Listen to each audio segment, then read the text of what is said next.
Blogging अगर कोई करना चाहता है तो वो ब्लॉग्स लिखने की शुरुआत कैसे और कहाँ से करे? ओके, तो मैं तो ये कहूंगा कि कोई भी क्वेरी आप करो, किसी भी कीवर्ड को आप पकड़ लो, आपने सर्च किया गूगल पे, आपको 10-15 आर्टिकल्स दिख जाते हैं शुरुआत में ही। उन आर्टिकल्स को आप पढ़ो, उसको किसी बंदे ने ही लिखा है, पीछे कोई एक बंदा है, कोई ब्लॉगर है, कोई राइटर है, उसने लिखा है और उसको अच्छे से प्रेजेंट किया है। फिर जाके गूगल उसके चीजों को लाइक उसकी अथॉरिटी के अकॉर्डिंग उसको रैंक कर रहा है और ऊपर आ रहा है, फिर लोग उसको पढ़ रहे हैं, वहां से वैल्यू उनको मिल रहा है, या फिर कोई प्रोडक्ट अगर वो सजेस्ट कर रहा है, लोग परचेस कर रहे हैं, या फिर कोई एडवर्टीजमेंट वहां पे शो हो रहा है, तो वहां से उसको पैसे मिल रहे हैं। बेसिकली फंडा ये है। तो ऐसे में अब आपको देखना है कि जो भी कोई आपको एक एरिया पकड़ना होगा, कोई एक निश पकड़ना होगा कि इस निश में क्या क्या ऐसे कीवर्ड्स हैं जो लोग सर्च तो कर रहे हैं बट उस पर कॉम्पिटिशन कम है। शुरुआत करने के लिए हमें ऐसे देखना होता है कि फ्रेश टाइप के जो क्वेरीज है ना, उन पे हमें कंटेंट बनाना होता है। क्योंकि अगर ऑलरेडी जैसे अगर हमने बोल दिया कि हेयर लॉस के ऊपर अपने आर्टिकल बनाओ, तो हेयर लॉस के ऊपर ऑलरेडी बहुत सारे आर्टिकल्स बने होंगे, वैसे में आप कैसे कंपीट करोगे, कैसे आप रैंक करोगे, तो मुश्किल होगा आपके लिए। तो उसमें हमें देखना होगा कि कुछ ऐसा हो जो फ्रेश हो, या फिर लोग सर्च तो कर रहे हैं बट उसके ऊपर ज्यादा कंटेंट अवेलेबल ना हो, या फिर हमें ऐसे देखना है कि कोई 1-2 साल पुरानी साइट उस कीवर्ड पर रैंक कर रही है क्या। अगर 1-2 साल पुरानी साइट रैंक कर रही है, मतलब अगर नई साइट रैंक कर रही है, तो हम भी जब नया इसमें शुरुआत करेंगे तो हमारे भी चांसेस हैं। हमें उन साइट्स को बिल्कुल जैसे अगर कोई कीवर्ड पे हमने सर्च किया और कोई बड़ी साइट आ रही है, या फिर बहुत पुरानी साइट आ रही है, 8-10 साल पुरानी साइट आ रही है, या 2 साल से पुरानी साइट आ रही है, तो उसको हमें थोड़ा अवॉइड करना है। शुरुआत में हमें उस कीवर्ड को नहीं टारगेट करना है। तो ये एंटर करने का तरीका है। दूसरा एक है, न्यूज बहुत चलता है। न्यूज हमेशा चलेगा जब तक ये धरती है। न्यूज लोग पढ़ना पसंद करते हैं क्योंकि नई नई खबरें, लोगों को अप टू डेटेड रहना पसंद है कि भाई क्या चल रहा है दुनिया में। तो न्यूज पे जैसे अभी लास्ट ईयर हमने एक न्यूज ब्लॉग पे काम किया था।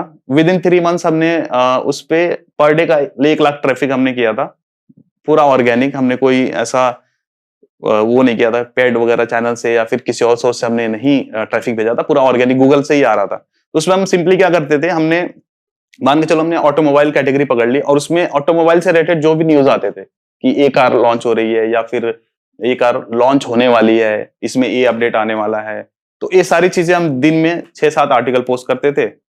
और वो कहाँ से हम लेके आते थे, हमको कहाँ से पता चल रहा है, वो भी इंटरनेट से ही पता चल रहा है। ट्विटर पे गए, वहां पे देखा कि क्या नया चल रहा है। इंस्टाग्राम पे हमें रील दिख गई कोई कि कोई ये गाड़ी लॉन्च हो रही है, तो उसको यूज कर करके हम न्यूज बनाते थे 600-700 वर्ड का, और वो बढ़िया रैंक हो रहा था, मस्त। तो आपको देखना है कि कहाँ पे कंपटीशन कम है। अब न्यूज में भी जैसे कंपटीशन है, लेकिन आपको इसमें न्यूज ऐसी न्यूज पे टारगेट करना है जो और कोई नहीं बना रहा हो, मेन स्ट्रीम मीडिया कवर नहीं कर रही हो। तो यहाँ पे अनटैप्ड चीजों को ही टच करना है, क्योंकि ऑलरेडी ब्लॉगिंग में एक से एक लोग आ चुके हैं, बड़े बड़े लोग आ चुके हैं। तो अब आप नए जब एंटर करोगे तो आपको तो ये चीजें देखना है ना कि यार मैं कैसे इनके बीच में compete करूंगा। तो ब्लॉग लिखना कहाँ पे शुरू करें? मतलब अपनी वेबसाइट होनी चाहिए कि ब्लॉग स्पॉट वगैरह, ये ऐसे कुछ? इसका सिंपल सा अगर ऐसे बताएं तो आपको खुद का पहले एक ब्लॉग बनाना है, जो वर्डप्रेस के ऊपर आपको अपना ब्लॉग बनाना है, और एक डोमेन खरीदना होता है, एक होस्टिंग लेनी होती है, फिर वर्डप्रेस सेटअप कर देते हैं, फिर वहां से आप अपने पोस्ट वगैरह डालना शुरू कर सकते हो। इसका पूरा सेटअप वगैरह तो मैंने अपने चैनल पे करके बताया हुआ है कि कैसे सेटअप करते हैं। तो वो इजी प्रोसेस है, 1-1.5 घंटे में आप अपना सेटअप कर लोगे वन टाइम में। फिर उसके बाद आपको आर्टिकल और कंटेंट बनाने पे फोकस करना है। तो कंटेंट भी कैसे बनाए जाते हैं, सारी चीजें मैंने बता के रखी है। अगर इसमें हम बताएंगे तो बहुत बड़ा हो जाएगा। बेसिकली मेरे कहने का मतलब है कि आपके पास ऑप्शंस हैं। अगर आप वीडियोस नहीं बना सकते तो आप इसमें उतर सकते हो, ब्लॉगिंग के फील्ड में। ब्लॉगिंग का फील्ड अभी भी काफी अच्छा चल रहा है। ऑल्दो काफी लोग बोलते हैं कि आज के जमाने में सारे लोग वीडियोस देख रहे हैं, बट ऐसा नहीं है। अगर आप google.com जो है या google.co.in है, इसका ही ट्रैफिक चेक करोगे तो बिलियंस में, मतलब अभी भी लोग गूगल सर्च करते हैं। तो ऐसा नहीं है कि ये चीजें खत्म हो गई हैं, बट वो है कि तरीका थोड़ा सा बदल गया है। अब जो लोग पहले जैसी चीजें सर्च करते थे, अब वैसे नहीं कर रहे हैं, अब कुछ और चीजें सर्च कर रहे हैं। तो आपको ये देखना है कि आज के टाइम में लोग क्या सर्च कर रहे हैं। तो ये भी चेक करने के लिए आप गूगल ट्रेंड्स पे जा सकते हो कि क्या क्या क्वेरीज हो रही हैं। तो गूगल ट्रेंड्स है, गूगल अलर्ट्स है, ये कुछ चीजें हैं जहां से एक ब्लॉगर के लिए काफी यूजफुल चीजें होती है। अगर आपको ब्लॉगर बनना है तो इन सारी चीजों पे आपको फोकस करना पड़ेगा। तो इसमें अर्निंग के जो अपॉर्चुनिटीज रहती हैं ब्लॉग्स में, सेम जैसे हम यूट्यूब को कैसे गूगल एडसेंस से मोनेटाइज करते हैं, वैसे ही हम प्राइमरी जो हमारा है गूगल एडसेंस से मोनेटाइज कर सकते हैं।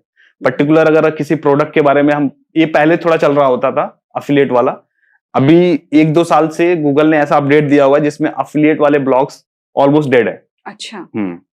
तो इसलिए मैं इसको रेकमेंड नहीं करूंगा। बट पहले क्या होता था कि अगर किसी प्रोडक्ट पे आप रिव्यूज लिख रहे हो, यूजुअली आप देखोगे, अगर जैसे मान लीजिए माइक है, मैं सर्च करूंगा कि भाई मेरे को बेस्ट पॉडकास्ट माइक अंडर 10,000, मैंने ऐसा सर्च किया तो कोई ना कोई ब्लॉग दिखेगा, उस पर गया, मैंने देखा मेरे को ये माइक पसंद आ रहा है, तो वो बंदे ने अपना एफिलिएट लिंक लगा के रखा होगा, तो उसको वहां से कमीशन मिलेगा। तो ये पहले चल जाता था, बट पिछले 1 साल से जो अपडेट में क्या हुआ है ना, कि अगर मैं ऐसा सर्च करता हूँ कि बेस्ट पॉडकास्ट माइक अंडर 10,000, मेरे को सीधा ई कॉमर्स की साइट दिखेगी, कोई ब्लॉग नहीं दिखेगा, इस अपडेट की वजह से। तो Google time to time update भी देता रहता है, तो ये भी हमें चेक करना होता है कि अभी क्या चल रहा है क्या नहीं चल रहा है, तो उसके हिसाब से हमें अपने आप को इवॉल्व करना होता है। तो अभी अफिलिएट ब्लॉग्स नहीं चल रहे हैं, अफिलिएट वीडियोस में काफी अच्छा वर्क कर रहे हैं। एग्जाम्पल के लिए अगर हम यही कंटेंट यूट्यूब पे बनाते कि बेस्ट पॉडकास्ट माइक अंडर 10,000 या फिर 20,000, तो वीडियो रैंक होती, और वीडियो देखने के बाद जितना व्यूज आता है, लोगों का इंटेंट यहाँ पे क्लियर है ना कि उसको माइक खरीदना है, और खरीदने के इंटेंट से वो वीडियो देख रहा है, तो वहां पे चांसेस ज्यादा है कन्वर्जन के, तो वहां से एफिलिएट इनकम ज्यादा होती है। तो वही है कि कंटेंट बनाते समय आपको सोचना है कि ये जो व्यूअर है वो क्यों ये कीवर्ड सर्च कर रहा है, उसका इंटेंट आपको जानना है, उसका इंटेंट जान के आपको कंटेंट बनाना है।